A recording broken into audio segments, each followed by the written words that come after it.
तो बच्चों, good morning. चलिए सभी बच्चे अपनी नंदनी हिंदी पाठ्य पुस्तक निकालिए।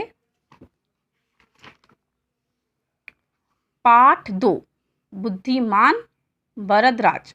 बच्चों, ये एक बरदराज थे जो उनकी कहानी है। कैसी है कहानी? चलिए पढ़िए, बहुत इंटरेस्टिंग कहानी है। चलिए देखिए।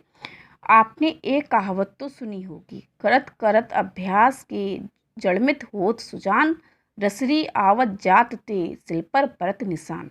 अर्थात किसी बात या काम को बार बार अभ्यास करने से मूर्ख व्यक्ति भी चतुर बन जाता है।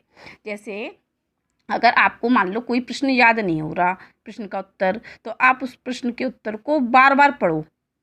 बार बार पढ़ोगे, एक बार पढ़ोगे नहीं होगा, 2 बार पढ़ोगे नहीं होगा, बार बार पढ़ोगे उसको 3 बार 4 बार, तो एक समय ऐसा भी आएगा कि आपको उस प्रश्न का उत्तर जो है वो पूरा रट जाएगा, याद हो जाएगा। क्यों? क्योंकि आपने उसका बार बार अभ्यास किया। तो इसीलिए कहा है, देखो, कि किसी काम को या बात को बार बार अभ्यास करने से मूर्ख व्यक्ति भी चतुर बन जाता है। यह लोकोक्ति बरदराज के जीवन से लोकप्रिय हो गई। आइए अब हम आपको बरदराज की कहानी सुनाते हैं। ठीक है, अब किसकी कहानी सुनाते हैं हम? बरदराज की। बरदराज नाम का एक बालक था। जब वह बालक 5 वर्ष का हो गया, तब उसे पढ़ने के लिए गुरुजी के आश्रम में भेज दिया गया। उन दिनों बालक गुरु के आश्रम में रहकर शिक्षा प्राप्त किया करते थे। वैसे बरदराज स्वस्थ और हष्टपुष्ट बालक था। देखो बच्चों, हष्टपुष्ट का मतलब होता है, मतलब शरीर से हट्टा कट्टा होना, मतलब स्वस्थ होना, है ना। हष्टपुष्ट बालक था। शक्ल सूरत से भी अच्छा था, पर पढ़ाई के मामले में वह निरा मूर्ख था। कैसा था? मूर्ख था। पढ़ाई के मामले में वो कुछ नहीं जानता था।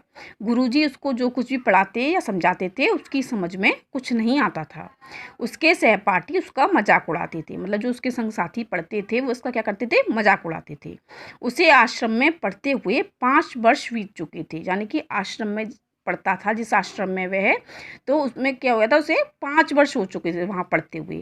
पहले आपको पता है कि पहले जो बच्चे होते थे, जो वो पढ़ने के लिए कहाँ जाते थे, मतलब जो गुरुजी वगैरह होते थे उनके, तो वो आश्रम में जाते थे, गुरुकुल में, आश्रम में शिक्षा ग्रहण करते थे। पर अब वह आगे देखो, पर वह अभी तक कुछ भी नहीं सीख पाया था। उसके साथ आए बालक उससे काफ़ी आगे निकल गए थे। गुरुजी बरदराज से पूरी तरह निराश हो गए थे। एक दिन वह बोले, बेटा बरदराज, पढ़ना लिखना तुम्हारे बश की बात नहीं है। उन्होंने, मतलब जो गुरुजी बहुत परेशान हो गए, तो उन्होंने क्या कहता है, बेटा बरदराज, अब तुम पढ़ाई लिखाई नहीं कर पाओगे, मतलब तुम्हारे बस की ये बात है नहीं। मैंने काफ़ी कोशिश की, परंतु कुछ भी लाभ दिखाई नहीं देता। लगता है तुम्हारे भाग्य में विद्या नहीं है। अतः अपने घर लौट जाओ और वहाँ का कामकाज देखो। ठीक है बच्चों, यहाँ तक निशान लगा लीजिए। देखो, इसके आगे की कहानी हम कल पढ़ेंगे। तो अब आपने इतनी कहानी पढ़ी, आपको स्वयं घर पर ये इस पाठ की रीडिंग करनी है। आपको खुद पूरी कहानी पढ़नी है।